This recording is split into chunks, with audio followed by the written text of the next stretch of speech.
Okay guys, welcome to Sevilla. Welcome to Granada. Next stop is a flamenco show.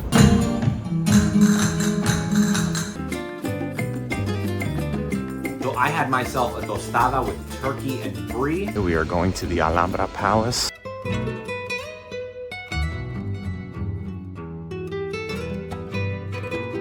Salmorejo is cold tomato soup with cream and olive oil.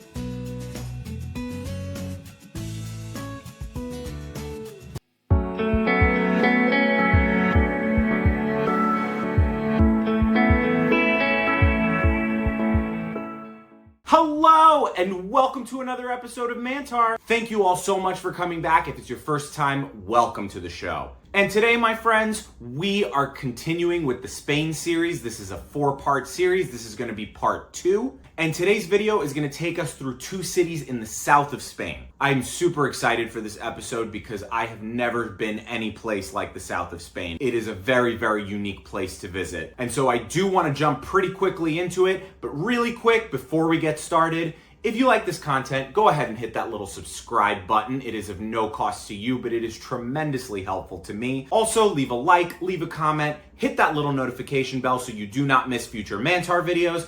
I know you don't want to miss future Mantar videos. I have 2 more Spain videos coming up, as well as a more local trip, which is a beach vacation in the northeastern United States. You don't want to miss any of those things, so make sure to hit that bell. Also, if you haven't seen my video on Madrid yet, it is available right up here where my finger is pointing. Madrid was a great city, and I was super excited to share that with all of you. So, without any further ado, here is my experience in Sevilla and Granada in the south of Spain in July of 2024 on the latest episode of Mantar Global, starting right now.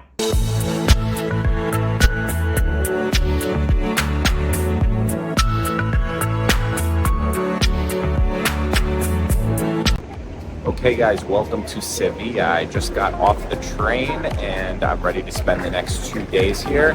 It is beautiful, it is hot, but I like heat, so it's great, and it's not humid. That's the most important thing. Okay, waiting for my cab now, and on our way to the hotel. We'll see what's next.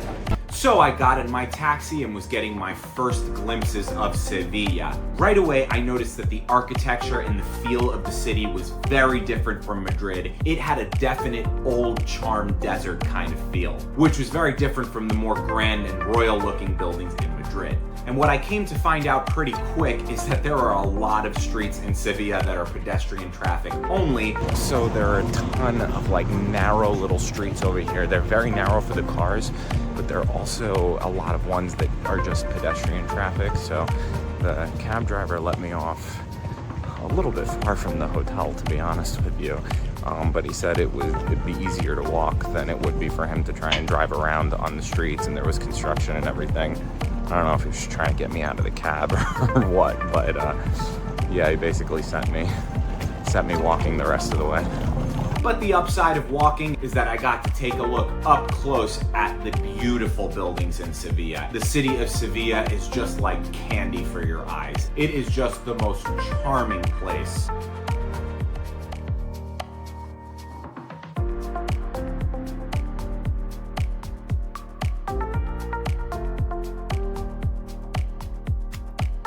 So I arrived at my hotel, the Setas de Sevilla, which is a Marriott property. And as you can see, my room was large, it was luxurious, it was well appointed, and my windows and balcony looked right over the Plaza Nueva, which is the one potential downside of this hotel.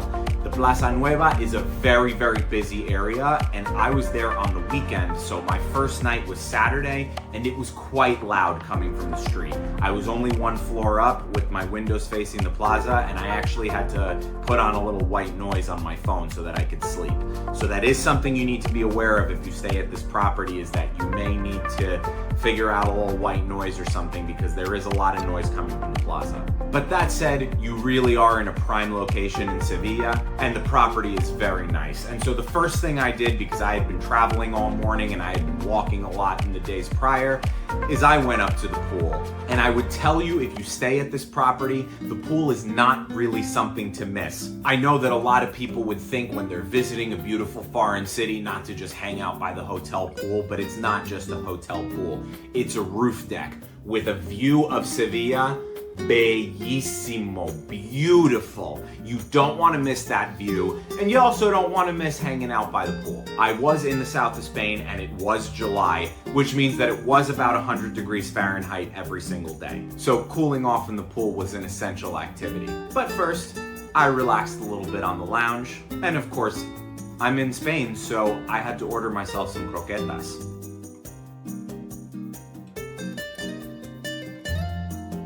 Just hanging by the pool. It's beautiful here. And maybe a half hour after my little snack, it was time to hit the water.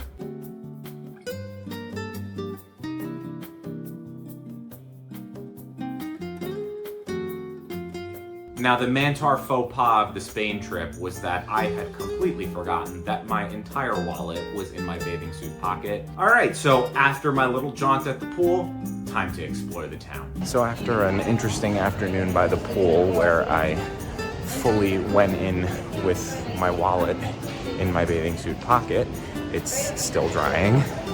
I'm on my way to Setas de Sevilla. First stop of this little trip. Sevilla is so gorgeous. I've never seen anywhere like it.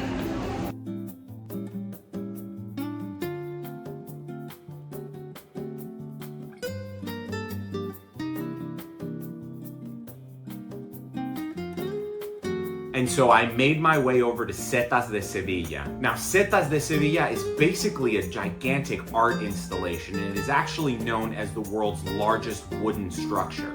At the bottom of Setas de Sevilla, there's a big market, but up at the top, which you do need to buy a ticket for, you can look out over the entire old city of Sevilla. Okay, well, I was just gonna go get a ticket and go up to the top, but apparently there's this whole light show that they do at 10 o'clock tonight, so I got a ticket for 10 and I'm gonna come back. So we're putting that on hold for a second, and next stop is, I'm really excited for this one, a flamenco show.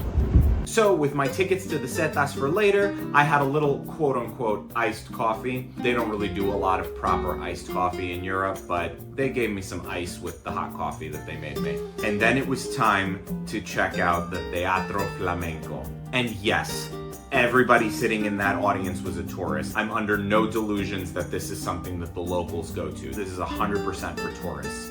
But it's still an authentic flamenco show in the birthplace of flamenco, the state of Andalusia in Spain. So there is no reason to skip out on the flamenco show, even if you think it's a tourist trap. It's a tourist location. I wouldn't call it a trap. And as expected, it was brilliant. The singing, the dancing, the guitar playing, everything was so cool.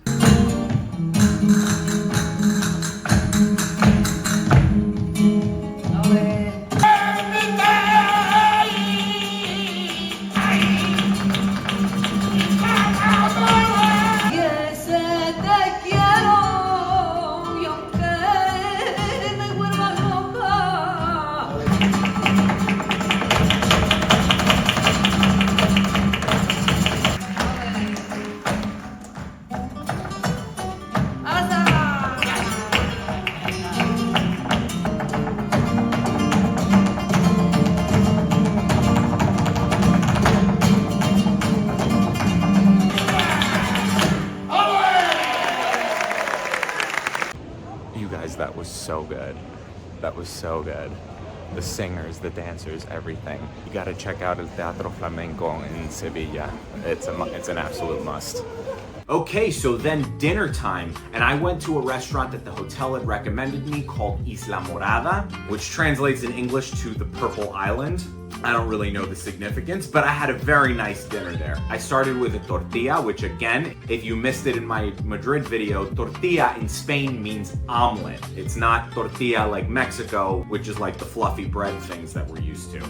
And in the south of Spain, I was informed they eat tortilla for dinner, not for breakfast. So I did have to indulge in the tortilla. It was good, although the best tortilla I had in Spain was at La Maruca in Madrid. Again, if you missed the Madrid video, it is out on my channel right now. And this particular tortilla was their tortilla al tartufo, which was a tortilla de patata with potatoes, but also infused with truffles. I also had the carriera ibérica en salsa, which is Iberian pork cheek with sauce, very delicious. And I had to try patatas bravas, which is basically the Spanish version of French fries. But it comes with what they call brava sauce, which is this red sauce. I have no idea what's in it. I may not want to know, but it was delicious. You have to have patatas bravas when you go to Spain. Anywhere in Spain, they make it. And so with dinner out of the way, back to Setas de Sevilla for the light show.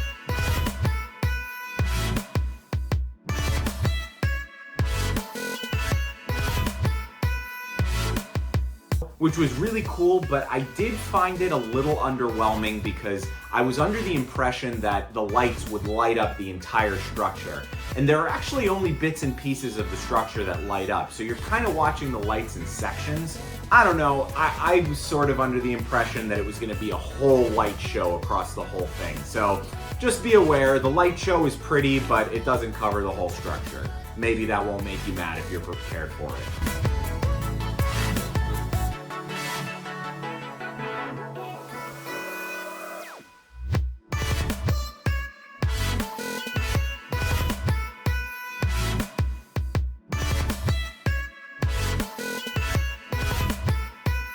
But you most certainly could not beat the views of Sevilla from the top of Setas. And because I was there at 10 p.m., which yes, is when the sun sets in the south of Spain in July, I got to witness a beautiful display over the mountains in the distance. And with that, it was time to retire for the evening, but not before a nice little stroll through the streets of Sevilla on a Saturday night, which were pretty lively.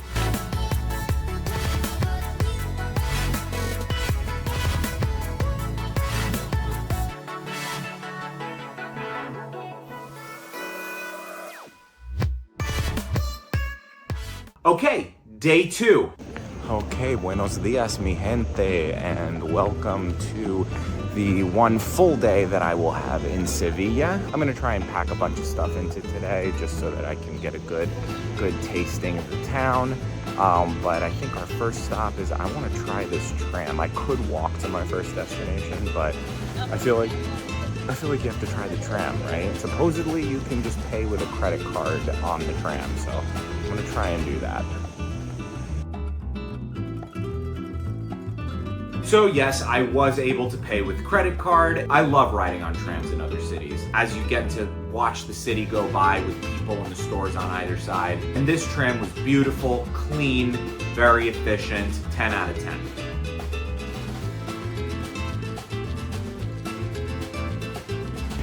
Okay, so we are going to, let me say it like a Spanish person, La Plaza de España. La Plaza de España.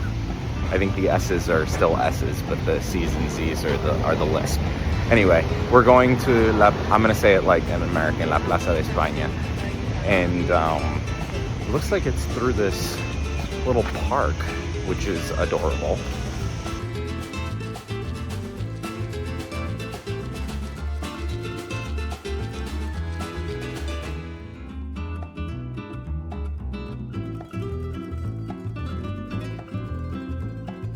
Okay, this is a very small park, but I'm sorry, the parks in Spain that I've been to so far, A+. And with that, we were approaching the Plaza de Espana, and I knew we were approaching it because of the swarms of tourists that I started to see.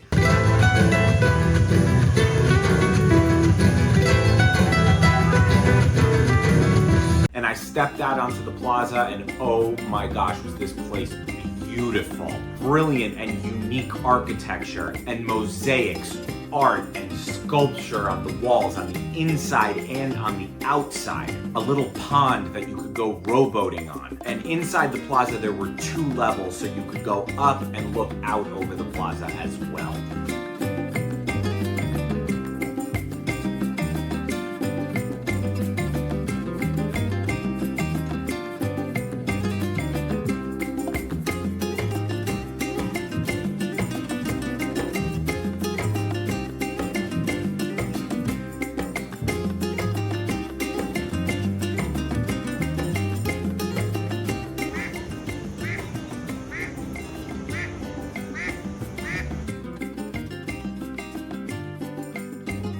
and I stumbled on a little street performance within the plaza of some more flamenco. Ay, mi abuelita tenía un pollito, criaba de bajo la cama.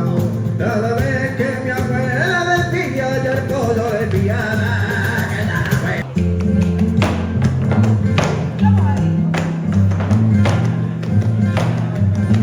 And when I was done at the plaza, I headed outside and found myself in another beautiful park.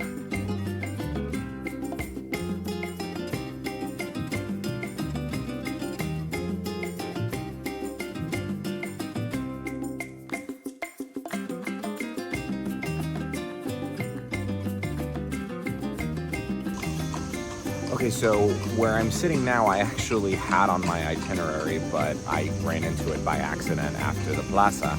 So I am sitting in El Parque de Maria Luisa, and this is, I found this on, websites when I was looking at things to do in Sevilla that said to come here. So, but I just kind of ran into it. It's right next to the plaza. So I love it. It's like the park that I walked through before that was not this park. That was a much smaller park that was beautiful, but also this park is gorgeous. So, 3 for 3 on these parks, man. I absolutely love it. People are gonna ask me when I come home from Spain, what's your favorite part? And I feel like I'm gonna say the parks. Now, the Parque de Maria Luisa is sort of the main park in Sevilla, kind of like Retiro Park was in Madrid. And just like Retiro Park in Madrid, it is the former grounds of a palace, so that would explain why both of those parks are kind of stunningly beautiful and sort of high-class looking.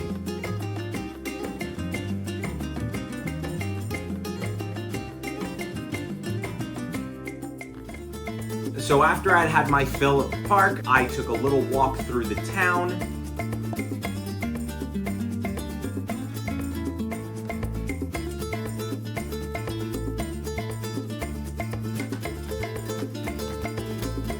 And I was pretty hungry by that point, so I did stop over for some tapas at a place called Toc Toc Tapas. So I went ahead and I tried my first tostadas of the trip, which again, you have to separate if you are from Mexico or other places in Latin America. Tostadas are like sort of those fried crunchy things with the lettuce and the cheese and everything on top. In Spain, tostadas are like crusts of bread with like a meat or a fish and some kind of sauce or something on top. So I had myself a tostada with turkey and brie and a tostada with, I think, tuna, but honestly, I actually don't remember the kind of fish. It was very good. So with lunch out of the way, it was time to go to the Alcázar Real de Sevilla, which is Sevilla's royal palace. Now, the Alcázar was created during Islamic rule, and subsequently after the Castilian conquest in 1218 came under Spanish Catholic control. And as soon as you walk in, you see how pretty the grounds of this castle are, with beautiful trees and structures, and the architecture that I'll keep saying in the south of Spain is unlike anything I've ever seen before in my life. It may be similar to a lot of Middle Eastern architecture, but other than Israel, I've never been anywhere in the Middle East, so, I may discover that later in life. So there were some museum-like rooms in the Alcázar, which were kind of similar to the Royal Palace in Madrid, in that they had some artifacts, some artwork, and some china and silverware and things like that to look at. But really, the main events were some of the different halls that you could go into on the main level because of the absolutely stunning walls and ceilings and designs, the likes of which I had never seen in my life. And beyond some of the indoor rooms are some of the prettiest outdoor gardens I have ever had the pleasure to walk through.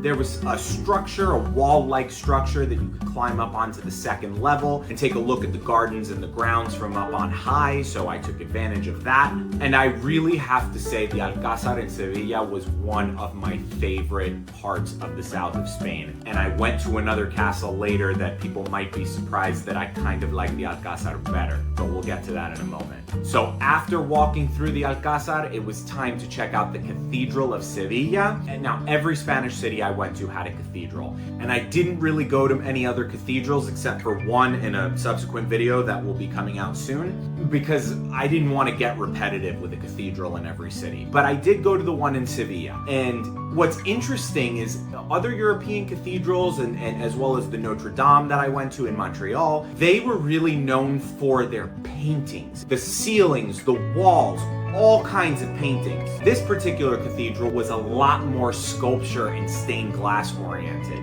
And even the ceilings, which in other cathedrals are always painted beautifully, the ceiling in this particular cathedral actually just had designs etched into the stone that was used for the ceiling, which is very different from, let's say, the cathedral I went to in Budapest. If you haven't seen my Budapest video, by the way, right up here, that was a great trip.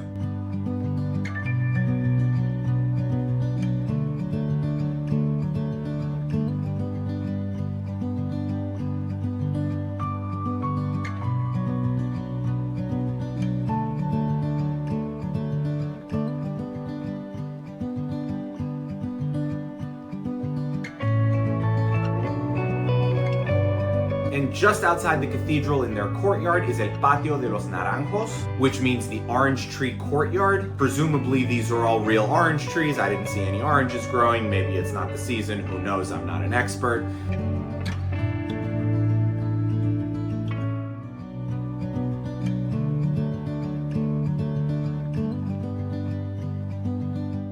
Okay, and just like that, it was off to my second dinner in Sevilla, and I found myself in yet another tapas place called Catalina La Barra, where I couldn't resist getting some standards that I had gotten used to in Spain by that point, but they were just so delicious. I got me some croquetas, I got me some jamón ibérico, and I got myself a little smoked salmon, cream cheese, and tuna sandwich. Basically a lox bagel, but Spanish style.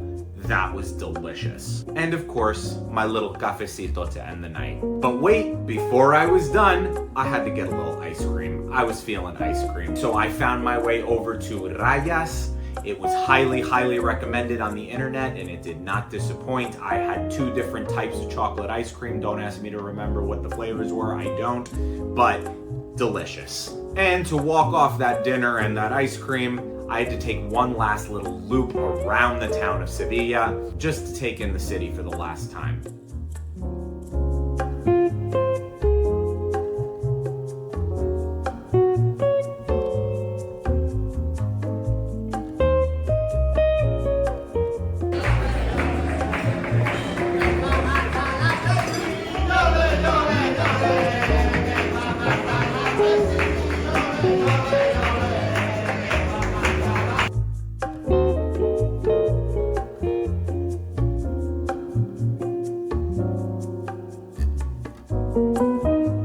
With that, it's good night Sevilla and Granada in the morning. See you then.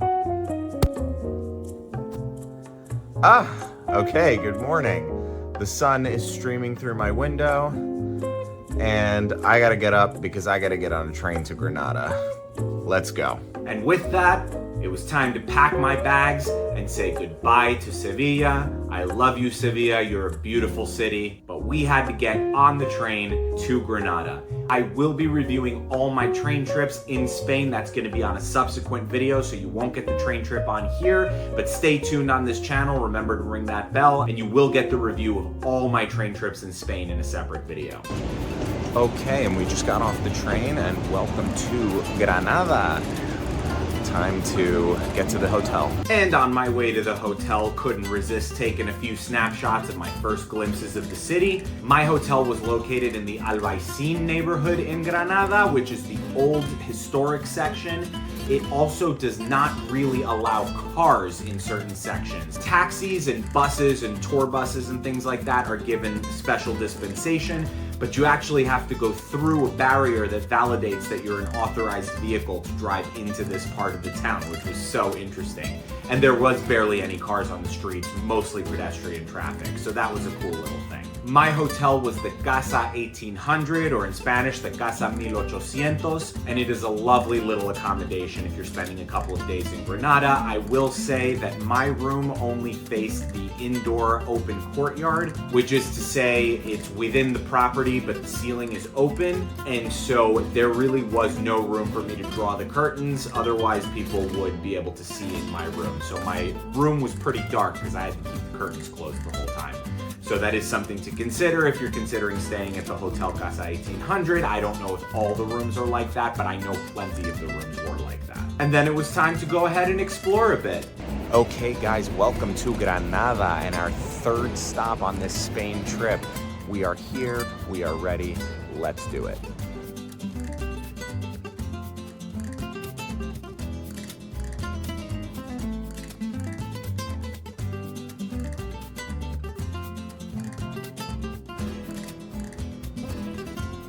So there is an Arabic hammam, which is like basically an Arabic bathhouse in the city of Granada, and I was so excited to try it.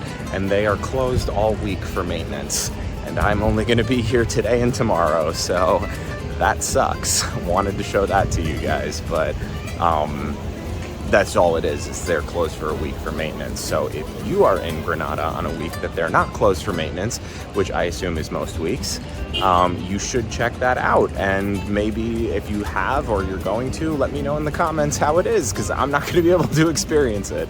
Okay.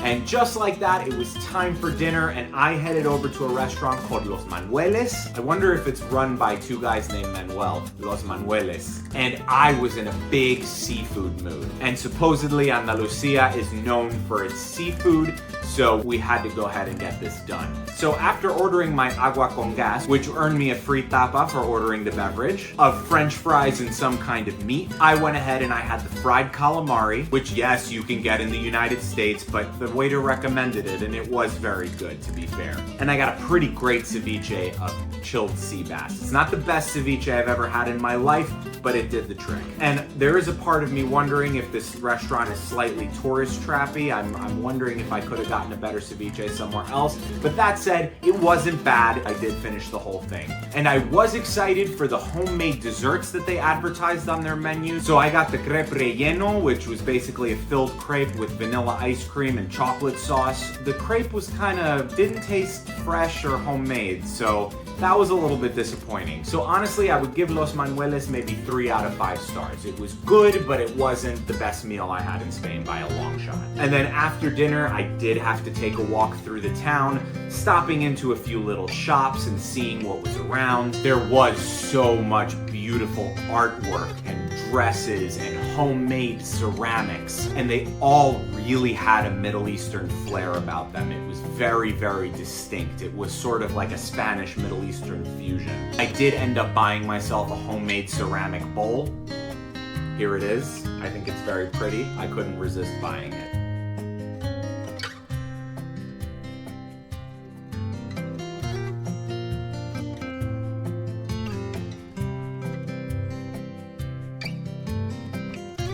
And on my walk, I got my first glimpse of the site I was going to be visiting the next day, the Alhambra. Oh, I think there it is behind us. I think that's where we're going tomorrow. Look how gorgeous. And so, the next day, it was time to visit the Alhambra. So after a quick breakfast in the hotel breakfast at Casa 1800 is very, very good. That's a very big plus of that hotel. It was time to go up and at 'em and visit this historic castle. Okay, I am super excited for today. We are going to the Alhambra Palace. It's supposed to be one of the most beautiful sights in the country, so let's check it out.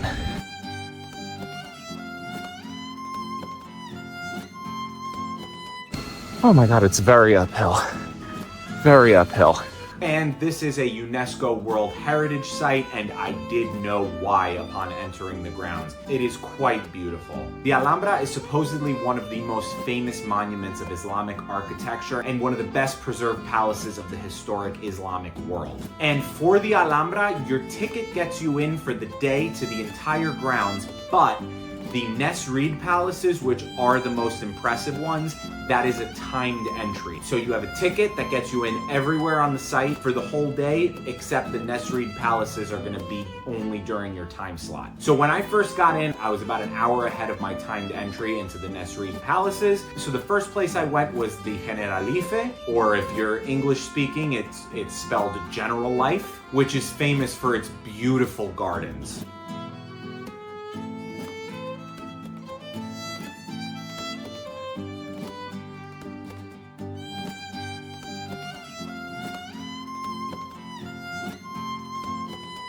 And I didn't get to spend a lot of time there because I had to go to my timed entry at Nasrid, but what time I did get to spend was very, very pretty.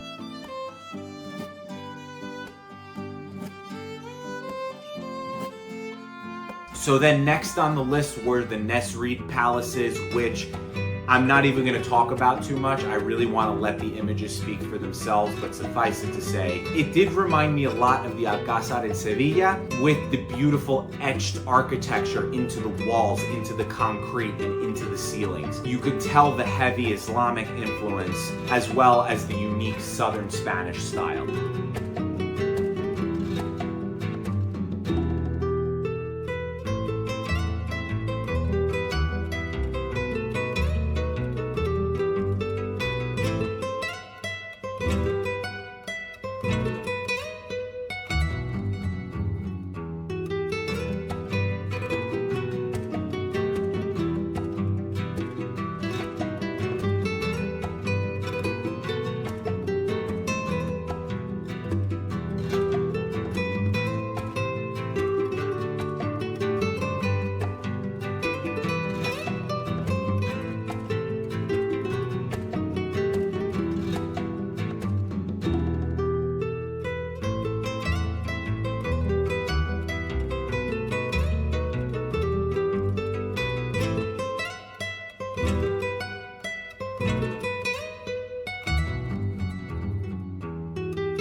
And outside the Nasrid palaces were beautiful gardens once again. Loved spending time outside right there. It was absolutely gorgeous. And then the next stop at the Alhambra was the Alcazaba, which really gave more like fortress vibes. It was mostly outdoors and it had 3 different terraces that you could go up onto, which offered the most stunning picturesque views of the city of Granada up on high. The views were just absolutely breathtaking.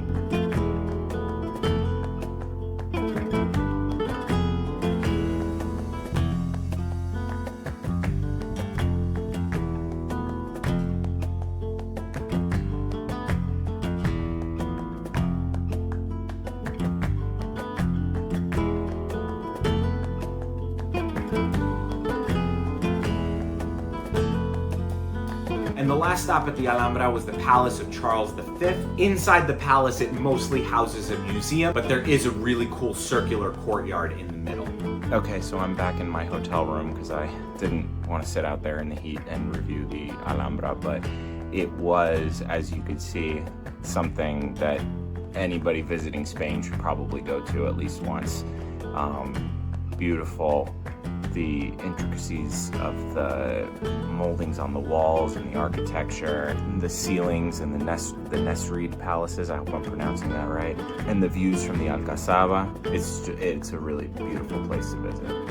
So then I was pretty hungry. I wanted to have a light lunch because it was almost 3 o'clock already. And I ended up not having such a light lunch. I had a pretty heavy lunch, to be honest with you. Unintentionally, but I did. I went over to a place called La Estancia, and I had myself a bowl of salmorejo, which is basically like an enhanced gazpacho. Salmorejo is cold tomato soup with cream and olive oil, and this particular one had bits of ham and cheese in it. It was so good. The salmorejo, I hope it's just as good in every other restaurant. This was the only one I had. But do not leave Spain without trying salmorejo. I could not believe it. It blew gazpacho totally out of the water. They did give me a free tapa with the agua con gas that I ordered, which again, not exactly sure what it was, but it was a piece of bread with some meat on top. And I also ordered the smoked salmon tostadas, which were very good, but the salmorejo soup is very filling. So I really wasn't able to finish the salmon tostadas, but that's fine. It was all good, everything was tasty. And then, not to skip right from lunch to dinner on this video, but I was exhausted from climbing uphill and walking through the Alhambra all day, so I took an afternoon siesta until it was dinner time, and I went to a place called Los Diamantes. And this was definitely the superior of the two restaurants I went to for dinner in Granada. And I got myself an agua con gas so that I could get the free tapa because I was learning, and they did give me the free tapa of fried boquerones, otherwise known as anchovies. Delicious, so good. And it was so good that I actually ended up having more on one of my plates of main courses. I ended up having 2 half raciones. One was surtido de pescado, which was an assortment of fried seafood, so good. And the other was the almejas, otherwise known as clams, which were tossed in some oil and were absolutely delicious. This restaurant, excellent. Los Diamantes. And I did treat myself to some ice cream at a place called Fior de Granada, Flower of Granada. That's actually an Italian pronunciation of flower, but it was an Italian, you know, they were kind of, I guess, marketing themselves as gelato. That's fine. The ice cream was good, not the best I had. It was better at Rayas in Sevilla, but it was very good. And then that was pretty much day 2. But before I left, because my train wasn't until 3 in the afternoon the next day, I did want to have one last meal, a nice hearty breakfast before I sent myself off. So after a little coffee at the hotel, I went on my way. We're gonna go and have some breakfast at a place that looked really good. I think I'm going the wrong way. We're gonna go have breakfast at a place that looks really good.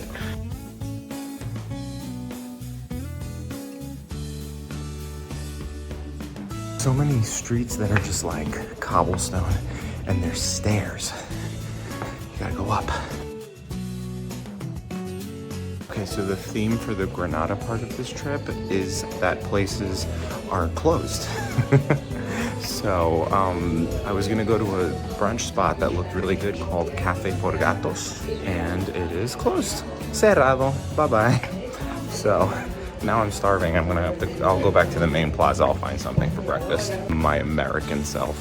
I said Café for Gatos. It's Café Cuatro Gatos. That rhymes. I'm in Spain. This is Spanish. Thank you. Oh well, you can't have everything be open all the time and all the things working perfectly for you, right? So no Hammam and no Café Cuatro Gatos. But I did end up finding a nice breakfast place called Artesanos de Granada. Had myself some café, of course, and a little sandwich with cream cheese, salmon, cucumbers. Like I said about something before, sort of their version of a lox bagel, and a tostada with turkey and avocado. Both sandwiches, very good. Not the best breakfast I had in all of Spain, but definitely worth it. I would give it a solid 4 out of 5 stars. And then after breakfast, one last walk around the city because it was so beautiful. I just had to do it with the time that I had.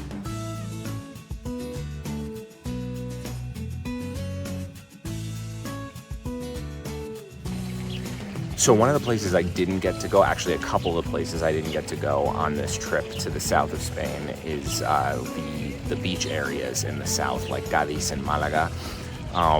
I wanted to get to at least to Cádiz because I hear they have really nice beaches, but there was only so many days I could leave and take off of work and all of that, and so I had to pick my destinations within a certain time frame. But yeah, if you have been to either of those destinations, drop something in the comments and let me know. Let me know if they're worth it to visit, maybe on a future visit to Spain. I'd really love to know. I'm kind of bummed I don't get to go down there. And that's gonna do it for the south of Spain. I am still absolutely awed by the beauty of southern Spain. If you have time on your trip to Spain, don't miss the south. Its visual beauty is unmatched. It's something that you've got to see for yourself. The video is only going to show you so much. The people by and large were very nice, although, funny story, I did encounter somewhat thicker Spanish accents that in some cases were harder to understand than people I spoke to in Madrid. And when I didn't understand certain things, I was not met with a lot of patience. So that was interesting. There is perhaps a slight more of an attitude in the south of Spain than there was in Madrid, at least in my experience. But who cares ultimately? If they give you a little attitude about speaking the language or whatever it is, if you don't speak Spanish at all, you'll be fine. Still see the south of Spain. I would certainly recommend the two cities that I went to, Sevilla and Granada. They are both very similar in some ways and very different in other ways. They are definitely unique cities, but both of them have the sort of unique southern Spanish architecture and look that's somewhat cohesive between the two cities.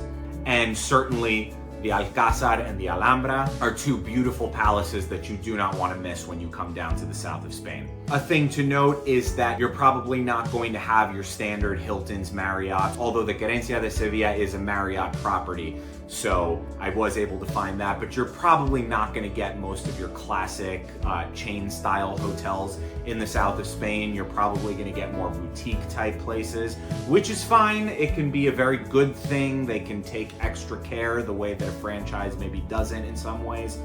But it is something to be aware of. If you want those Hilton points, you might not be able to get them in the south of Spain. And the food was overall excellent. The only sort of half and half meal that I had, I would say, was at Los Manueles in Granada. And make sure in the south of Spain that you do a lot of walking. Even if you don't have anything specific on your itinerary, just walk the streets. It's worth it. It's pretty. It's gorgeous. You'll find stores along the way. You'll find little things to do. You'll pop in somewhere and realize, oh, there's something to do here.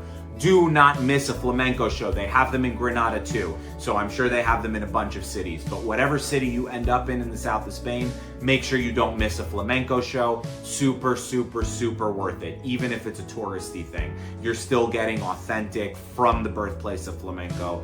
Very worth it. And so it is a high recommendation for me to visit these two cities. And so after Granada, I got on the train and headed back up north to my final destination in Spain, Barcelona. And that will be its own video coming out very, very soon. Super excited for that. Keep an eye out on the channel for that video. But until then, and until we meet again, everyone out there in YouTube land, have a wonderful afternoon, evening, night, morning, whatever time of day you're watching this. I love you all very, very much, and I will see you in Barcelona in the next one. Bye-bye.